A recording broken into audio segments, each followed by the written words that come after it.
I wanted to start first. I've got Andrew Rothfeder here, who's representing the city currently on parcels 4 and 5, and has a lot of knowledge and history built up over years of working at Maritime, and we've been getting some questions recently. And then, of course, you'll see on the agenda, or have seen for the agenda this week, to extend our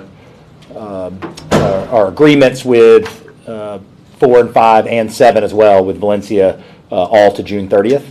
And so because of that, and again, I know we've been getting some questions recently, I wanted to have Andrew come up and give you guys kind of a status update of where we are Maritime and be able to answer any questions you have. We'll go ahead and let him do that, and then we'll jump into everything else. So, Andrew, thanks. Sure. Good morning. Thank you, Mayor. I appreciate it. So just a brief update on where we are with the development parcels at Maritime Park. So you're probably aware we have 6 remaining private development parcels at the park.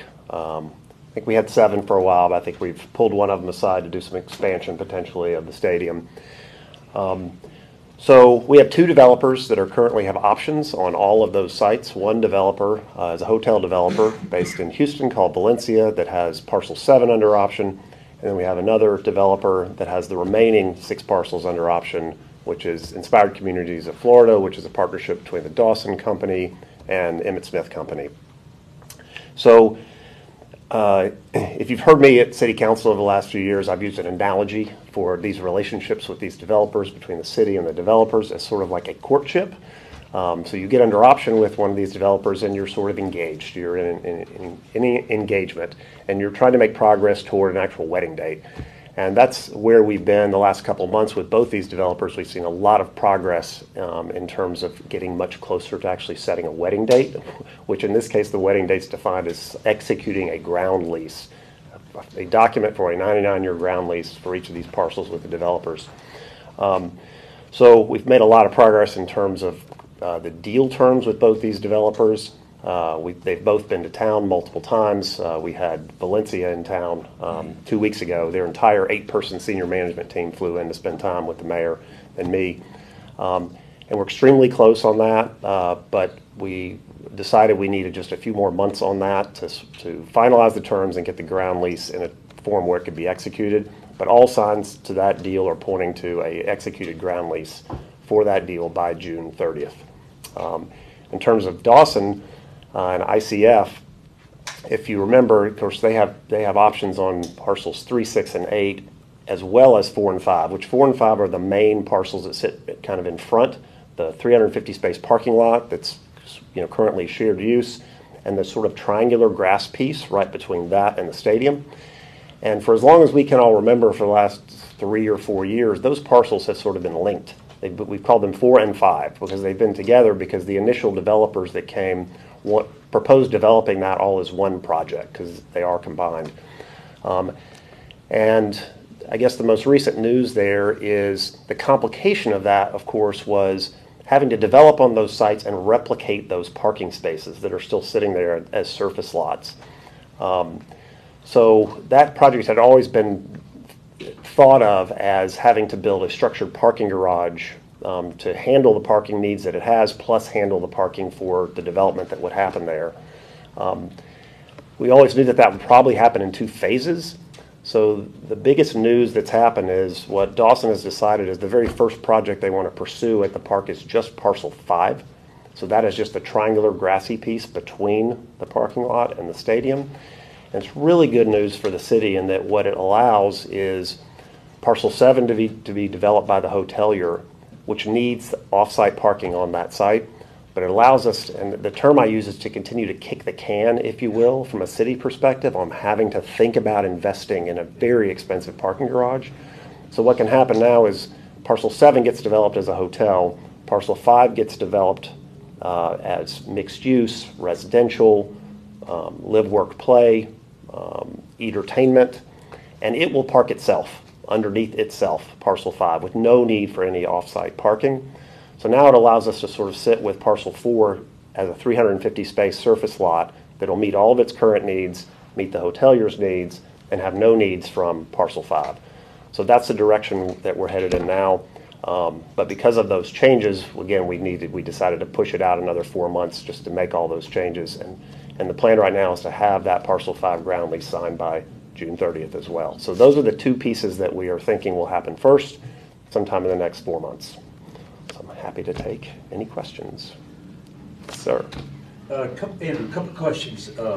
One, the mayor had described, maybe at last week's press conference, that the surface parking that would accommodate Valencia could be more than one level. It could be 2 levels, yet to be determined.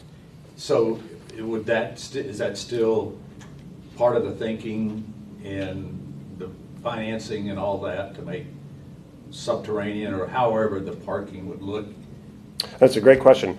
I think what we've determined is that the lot sitting as it is right now with 350 spaces can handle the parking needs that exist right now, the parking requirements that the city has right now, plus Valencia.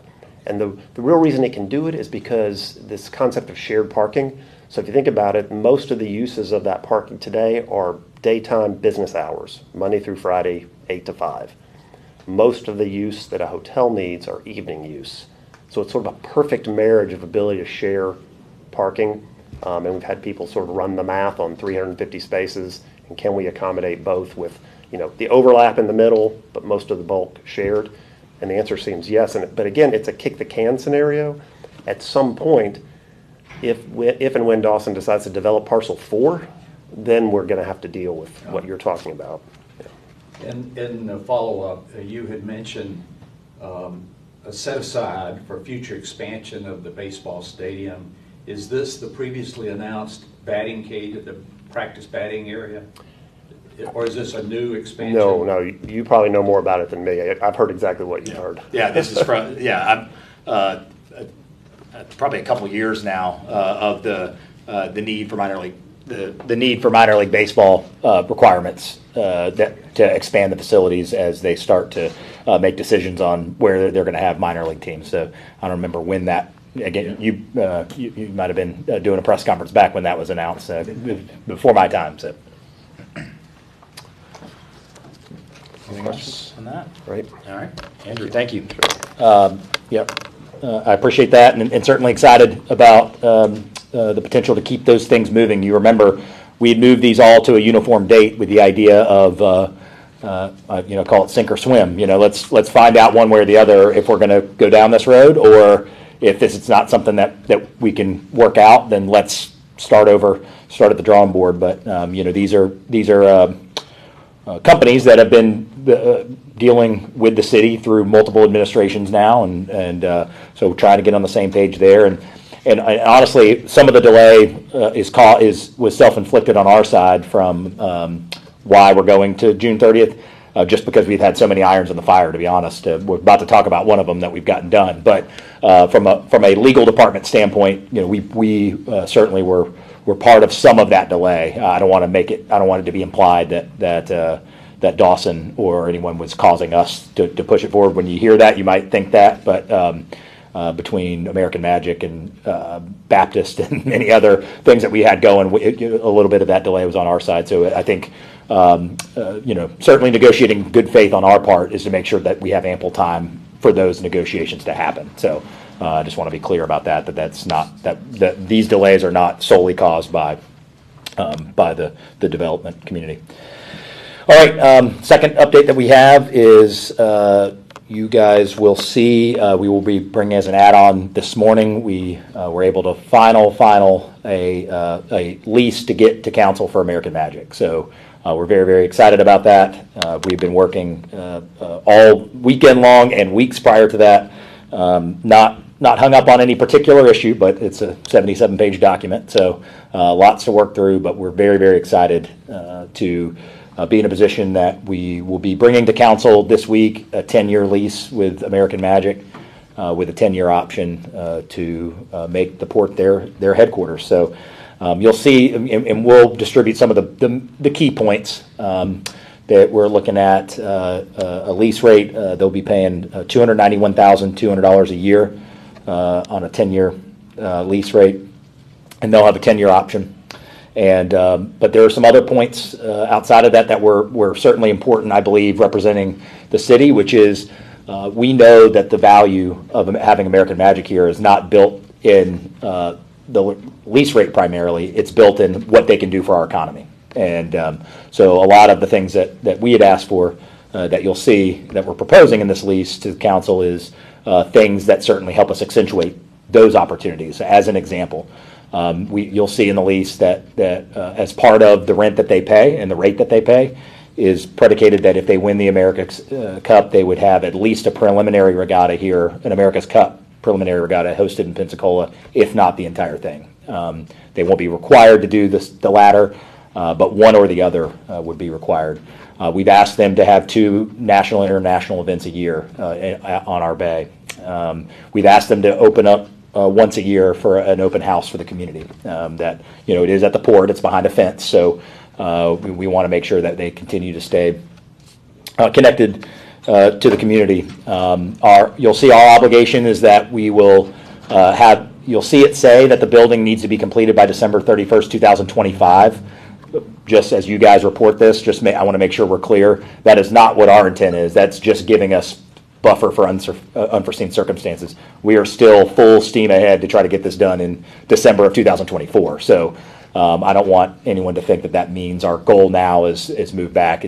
We wanted enough buffer time before they would be able to react to that via the lease to make sure that we have enough time to get it built. But just want to be clear on that.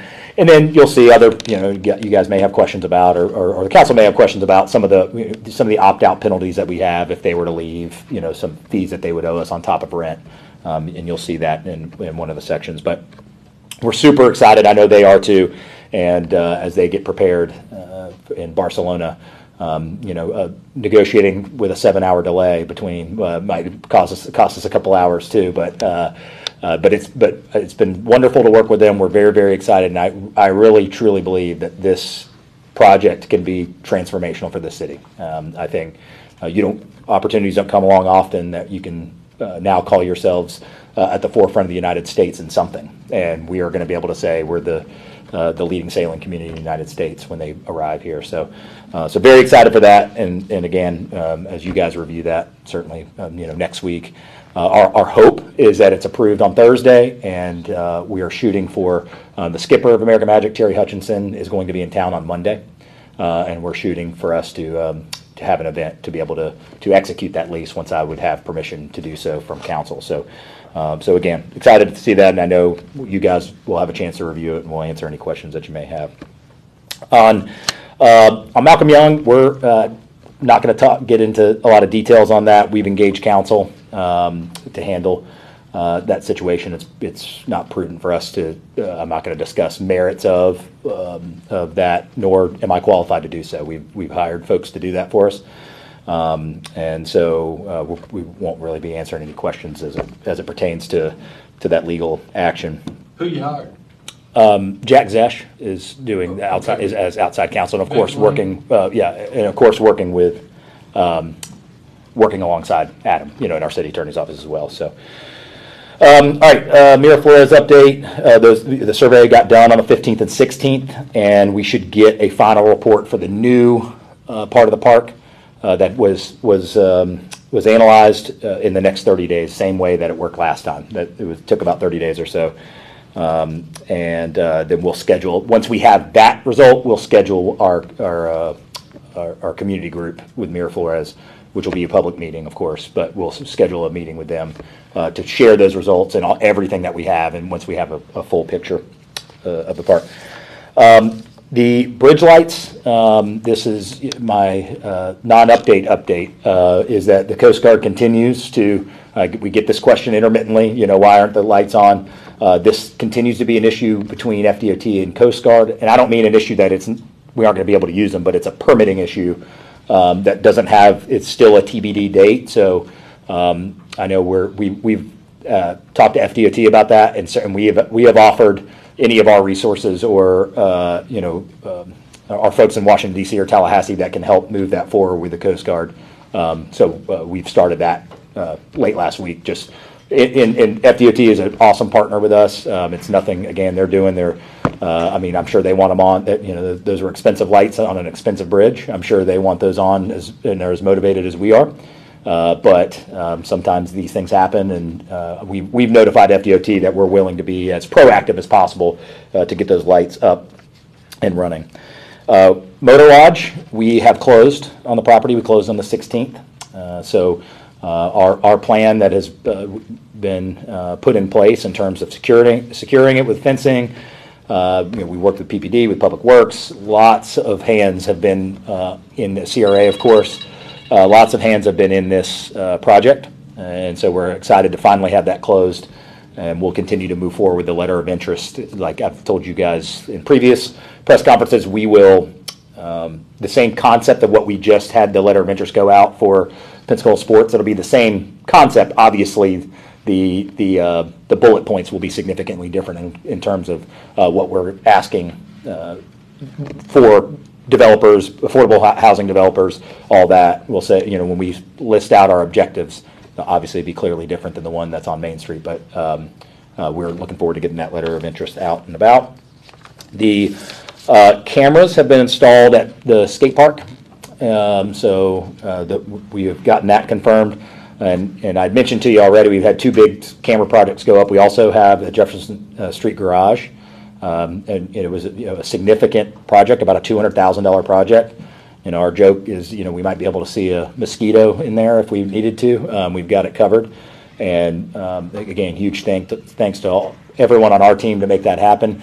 And I just like that out there because, you know, if people have any questions or concerns, or they think something happened to their vehicle, or you know, something at night, you know, we want that in the public realm, primarily to keep our citizens and visitors safe, and secondarily to let anybody with a bad idea know that we've got that parking garage covered if you plan on doing something you shouldn't do. We're very, very excited to have that up and going. Skate park is up. That will now allow us to reconvene and talk about hours and all those things you remember from many months back. We started to, you know, my issue was we had posted rules that we couldn't enforce. And so now with cameras, we're going to reconvene, Parks and Rec, PPD, myself, and we'll talk about that. What issues have we had since it's open? Is it 10 o'clock? Is it midnight on the weekends? You know, what tends to make sense? I've been encouraged by the fact that at least getting to my desk, we have not heard many major issues. I would let PPD, you know, would be the ultimate responder to that. Obviously, they would know better day to day than I would, but I would say we haven't seen any major issues there. So we want to keep the harmony of this being a great public asset that's well used, and we know it is. But we also want to make sure that you know, that safety is a primary concern as well. So anyway, we'll reconvene, and more to come in the next few weeks. Now that we've got those cameras in, where we could start to enforce some rules. The traffic report I just got from Matt Coughlin this morning out of the airport. We continue to double-digit year over year. We got our January numbers in. Our total passenger counts are up 10.25% in January versus January of 22, and fiscal year to date is up 13.22%. So October 1 to now. Versus the year prior, we're up yet again 13-14%. So anyway, very, very excited for all that growth. And then you guys did see, I know some of you reported on the flights that, you know, Frontier has now added 3 nonstop locations for us. Philadelphia, which is in addition, American already has some Philadelphia service as well, but Cleveland and Cincinnati. And so that's great when we get into a Midwest market, a non-drivable market to our beach, to our community. Those are folks that now can get here conveniently that would have probably otherwise considered going somewhere else that was closer in proximity. So anytime you can tap into those markets that wouldn't otherwise be coming here, we know that's great potential for all our small businesses, for our city, and to continue to build that vibrancy. So very, very excited about that. And that is all I have. I'm happy to take your questions. On the motor lodge, the letter of intent doesn't necessarily mean that the building will be torn down. You're going to take options? Correct. All right. Yep. So it could be owner-operator to meet the mission that you have or come back with it needs to be torn down. And that's why we like the letter of interest format, because if you don't do it that way, it becomes too rigid. We may have an idea that isn't realistic in the market, So I may want to say, absolutely, you've got to repurpose these 28 units, or we're not interested, right? We could say that if we wanted. That's not what it'll be worded as. Our goal is to repurpose them. I mean, frankly, because we spend about $30,000 a door. They've got new roofs on them. They've got, if there's value, and we know whether it be transitional housing, 60% housing, efficiency units, and having a lot of them that are ready to go, there's value in that as opposed to demo and then design and then so we could get it stood up faster. So I think that would be our preference, but there could be a hybrid approach. Those buildings are spread out on the lot. I could see a scenario where someone would say, you know what, we're just going to demo the last, the southernmost 2 units to give us enough room to do something with some density behind it, as well as keep the stuff up front. So if we just went with the standard RFP process or RFQ process, we wouldn't be allowed that flexibility. But what we hope is we'll get interest, and we'll start to see that recurring theme amongst that interest. And we may get 15 letters, Rick, and every one of them says we're demoing it. Well, then now we probably have our answer on whether it's feasible, or not. So that's why we like this format. It helps us get a flavor of what's not just what we have in our head, but what's realistic to the market. Because what we all want is execution, right? I mean, we can talk about ideas till the cows come home, and if no one ever bids on it, then it's just that. It's an idea. So let's have something that's implementable, and people charge me in this position with getting things done and getting them across the finish line, and I want to make sure that the prescription to do so is feasible. And so we'll see what people say, but if they can save the buildings, great. If it looks like that's not feasible, then we'll still entertain that and see what the best option is. Mayor, so we're a week now into your LOI on 101 Main Street. Mm-hmm. Can you give us any feedback? It's only a 30-day LOI, right? And so what are you hearing? What are you getting from the development world? I haven't talked with Victoria specifically. Even though this format, you can still have open conversations. It's not a bidding-based format, but nonetheless, nothing. We've kind of just rolled it out there, and I haven't asked for any specific feedback. But look, I think an interesting aspect of that property. It's only half an acre. It's there's a lot of density. You just heard Andrew mention on a parcel as large as parcel 5, you're going to have to still park some folks underneath to self-park. On half an acre, I could see the larger density is going to start to become a challenge from a parking standpoint, at some point, unless you're going to build structured. So I'll be curious to see what kind of feedback we get on that. And there's a parking garage right next door that is privately owned. It's on CRA ground lease for many, many decades, but is privately owned and operated. Perhaps that's a conversation that someone can have. So I haven't seen anything formal yet, or I don't know formally of anyone that has applied. But as these weeks roll on, I'm sure I'll start to be briefed on that. Is it possible once the 30-day period ends that you could array the input for the public's benefit, so the public can see what the interest is? Yeah, and also remember with this format, both Motor Lodge and for Pensacola Sports, that you don't have there. It isn't picking a winner. Ultimately, you could get 15 of these, and we could move ahead with 3 or 4. And say, okay, well, once we learn more, once we see the cost, is there a subsidy? Is there all those things? It allows us to move the ball forward with some promising projects, but not be absolutely committed. And it's really no one's fault, but that's what, those RFP scenarios in this type of development format is tough, because the thing that's $1 cheaper than the other thing isn't always better. It isn't always better for the citizen. It's not always better. And the rigidity, again, of an RFP type process would be, I think, would not let us get as creative and as smart about what we want to see there. So that's how it will probably proceed. I would imagine, unless there's only one application or only one that's anywhere feasible at all, I imagine there's going to be a conversation of kind of another tier of 3. Here are 3 or 4 different type of opportunities. But I'm sure we'll be conveying that information. It's all going to be public record anyway. So I'm sure we'll convey that information out. I don't know that we'll talk through each one of them, because someone can also put in one of these that has a legal issue with it, or, you know, or it talks about property that we don't own, or, you know, there could be technicalities on these applications that may disqualify them immediately. So, you know, I don't want to put out something that to the public that's like, oh, that's a good idea, except it's not on our property, it's on someone else's, you know. So, so we would probably have to look at that, you know. But certainly, you know, we want as much community feedback as we can get. I mean, I think on that one in particular, there's that's going to be an anchor piece of our downtown experience, right? And why it's important to me is you start to lose a little bit of that experience when you go from Halifax west, in terms of you got city county government buildings, 9-to-5 office buildings. You have 2 parking garages that face each other on Main Street.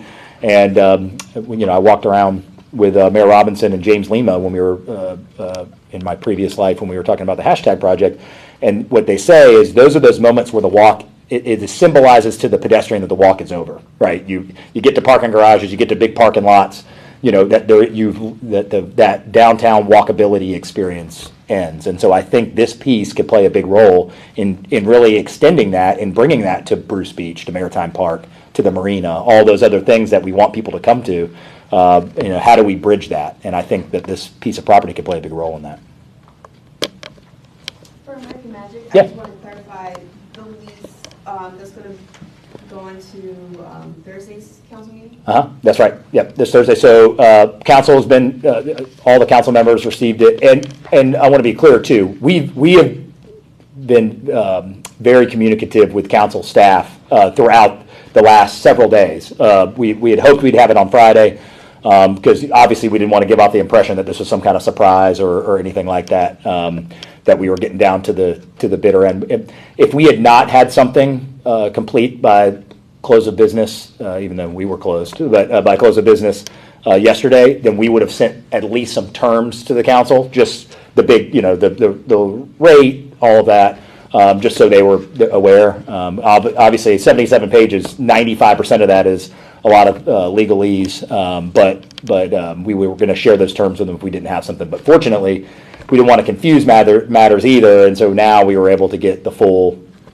So the lease that you guys will see that will be coming up is you know, generally agreed upon by both parties. I mean, so again, we'll hear council feedback, and if there's some logistical things, of course we can go back to them. But we feel very confident that what's in front of them is something that American Magic's good with, and certainly something that the city's good with.